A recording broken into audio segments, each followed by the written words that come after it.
Hello, this is Len Lindsay from myrogueangels.com. I'm going to take a look at maps and heroes and how they contribute to the game Rogue Angels being such an extremely well-designed game. Very well thought out, very well put together. Everything you see from Rogue Angels here is only a prototype. The final will be much, much better. And let's take a look, comparing to a few other things so you can understand why the design is so good. So maps and heroes. So another game that we played recently is Pandemic Legacy. It has one map, and you sticker the map as you play, and it has 5 character cards and up to 10 as you go through the game. The game lets you enhance your characters with stickers as you go, as well as getting new characters to play. Each game you play, you choose one of the characters, and that's what you get.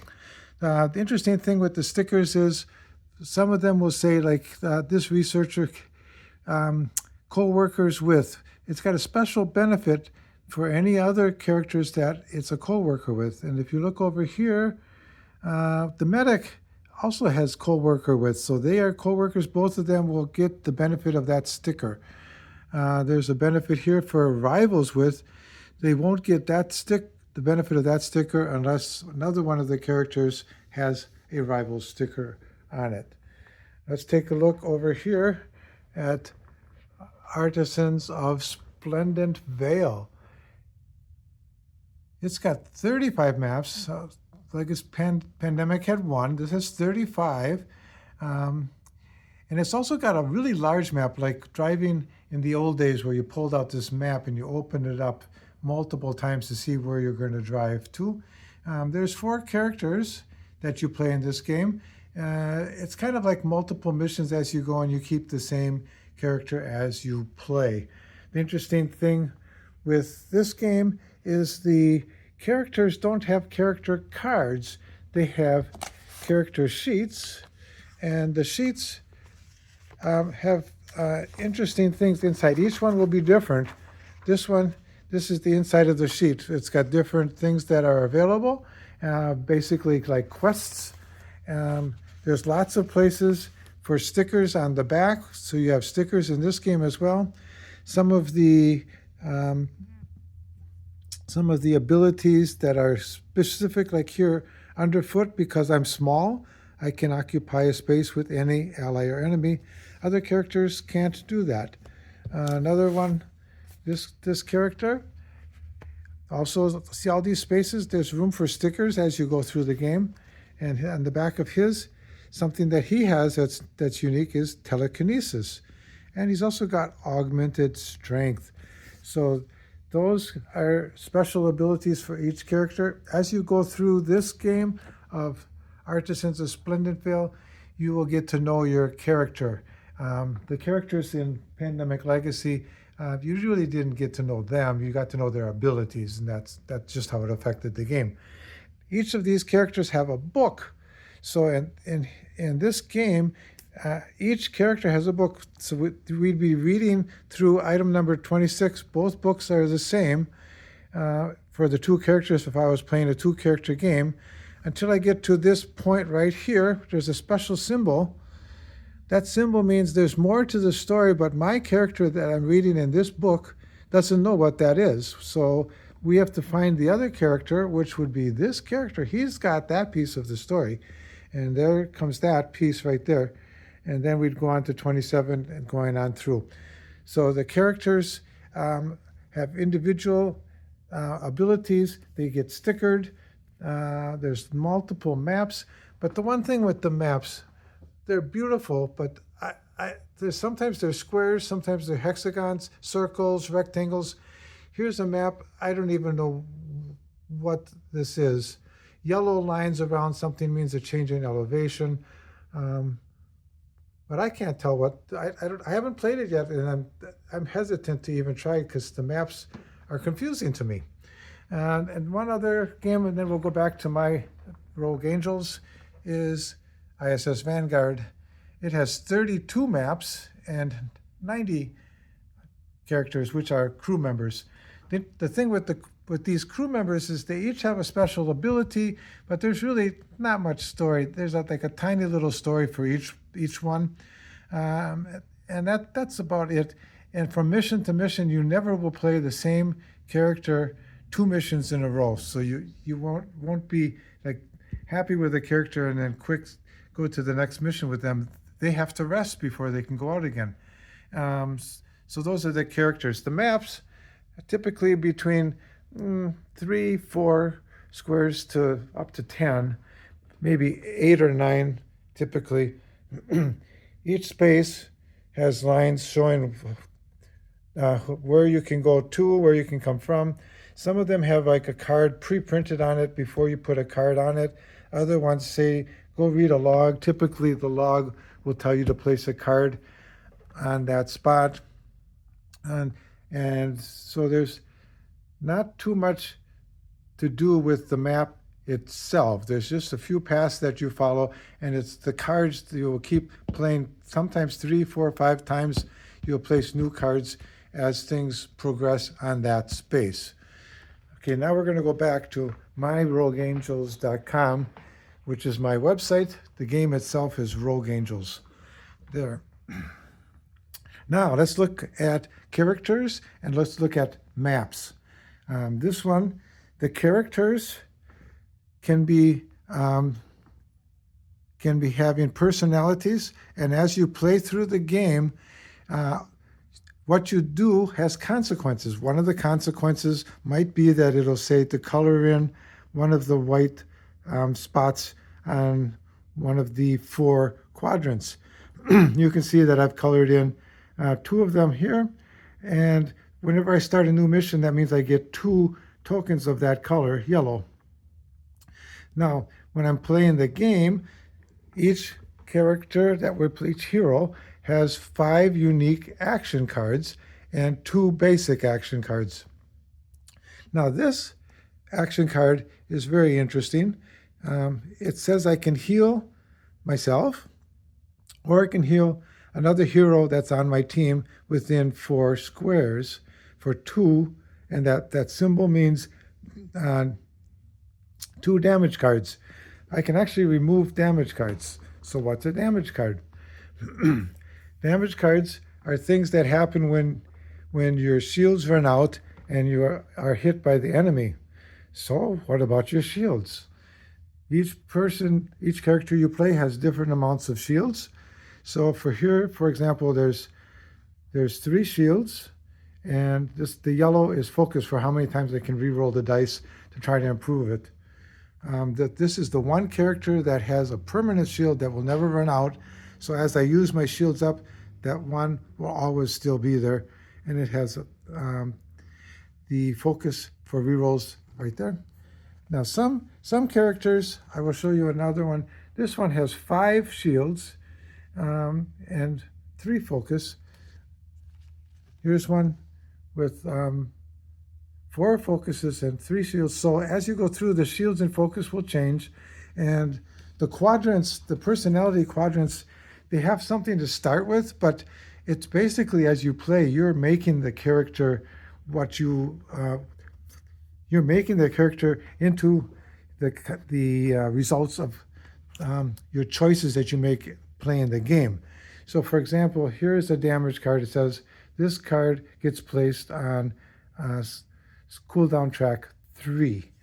Now, how the cooldown tracks work with all these cards is every time I want to play a card, there's a number in the corner. That's the number of the slot that it goes in. This card would go in slot 2 when I played it. This card would go into slot 3 when I played it. I can do 2 things when it's my turn. When my turn's over, all the cards that are in my slots slide over 1. And the next turn that I would play, I might get this damage card, and it goes into slot 3. So now I have a damage. When my turn's over, the cards all slide over. This one slides off, which means it comes back into my hand. I can play it again, and these slide down. Now, if I get too many damage cards, if they get another damage card here, now let's say I choose another damage card that's in the slot 3. It says place this card in slot 3. There's a card there already. This is going to go into 4 instead because it's already full. If I get hit again and the damage card is 4, I can't place it in 4 because slot number 4 already has a card. Since I can't place it, I ignore that card, but I become unconscious. My character is unconscious until someone can come and heal me. The one exception to that is this character, Laelia. The first time that she would go unconscious, that is ignored. The second time on that turn, she would go unconscious. But each turn that she has that ability. So the very first time she would go unconscious, that she just is going to ignore that. Okay, now, the other thing is when we get these damage cards, if there was a card, or if I had played this weapon card into slot 4 and a damage card came into slot 4, it takes the card that was there, puts it back in my hand when the damage card goes there. So there's a benefit to the damage card that it actually gives me cards back. So that's another aspect of the design of this game that I think is so interesting. Now the map, as we're going to look at here, each map is going to be different. Remember, there's 88 maps. Now, there's not 88 main missions, but sometimes during a mission, midway through the mission, it will have you switch maps. That would progress the mission from one part to another. Other times the missions will be upgraded, but what will happen in an upgrade is new enemies will appear on the map, or doors will appear or become closed, things like that. Because we will have different things that appear. We'll have computer terminals, monitors that we can hack that would get us into their system. There will be doors that we'll place on the maps that will be closed initially, and we need to open them. Other things will be like crates, and here's like an oil barrel. If you shoot that, it blows up. It damages whatsoever around it. Now, as you're playing on the map, this map you can see is a grid of squares. It's much different than Pandemic Legacy, Artisans of Splendent Vale, and ISS Vanguard. All of those maps are different than this. This one, there'll be an image on the maps, and when there's red lines around something, like here's red lines around here, it's an inaccessible part of the map. When you're moving your character, you can move on the squares that are accessible. When the enemies are moving, they have their statistics right on the standee itself. So this one can move 2 squares when it's its turn to move, and it can attack within a range of 3. This one has a range of 1. It has to be right next to you before it can attack you, and it can move 4. When it attacks, it can deal 2 hits to you. So your shields can reflect 2 of those hits. If you run out of shields, that's when you take damage cards. Now, you shoot at the enemies. This enemy has no shields on its own, so your shots go straight through. You need to hit it 4 times before that you can take that enemy out. Now, the interesting thing about this game is you don't just run around shooting everything. Some of the missions, actually quite a few, you can try to avoid being seen by the enemy. If they don't see you, they don't go into attack mode. They just kind of play their routines of guarding whatever they're theoretically guarding while you sneak around. And some of the missions, if you shoot them, they're out of the game, but they can come back again. It's called spawning and respawning. And so this is an example in this map, which is an interesting map to play because they have something called team size. I'm playing this game with 2 characters. I got 1 character, 2 characters, so I have a team size of 2. let's say now there's 2 enemies here. There are 2 yellow ones, and then there's 2 red enemies right here. So there's enemies. Now, as we play the game, the enemies will have a card. There's quite a few of these cards with all kinds of different behaviors that the enemy can take.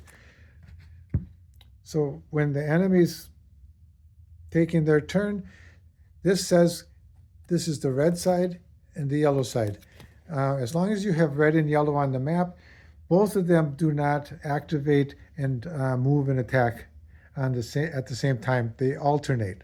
So if I would move this character and then red enemy happened, red would do these actions, then my next character would take its turn, and then this card would flip over and the yellow enemies would follow these criteria.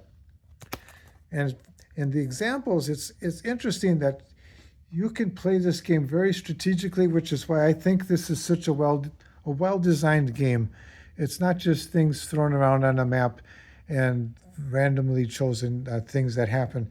Here you can see as you have multiple enemies, the very lowest numbered enemy, you notice that the enemies have numbers. There's a 1 and a 2, and the yellows do 1 and 2, and the lowest number, so if I would kill off the 1, now the lowest number for yellow would be 2. So the lowest number would follow this first row, and it would do the things that are on that first row. For example, here the red one would move towards the nearest player, then it would attack the nearest player, and then it attacked the second nearest player. So the red, in this case, can move 4 squares. It might move 4 squares, 1, 2, 3, trying to get to the nearest player, have to go around that one.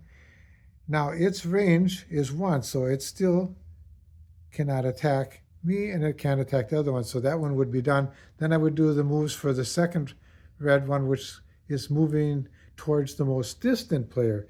And this is where strategy is interesting. If I can get this one moving to the distant player until all of a sudden that distant player is closest, and now it has to go around this obstacle to go to the other player, which became distant, this enemy might never attack anybody because it would be constantly, turn after turn, switching who's it following because it's always looking for the most distant one.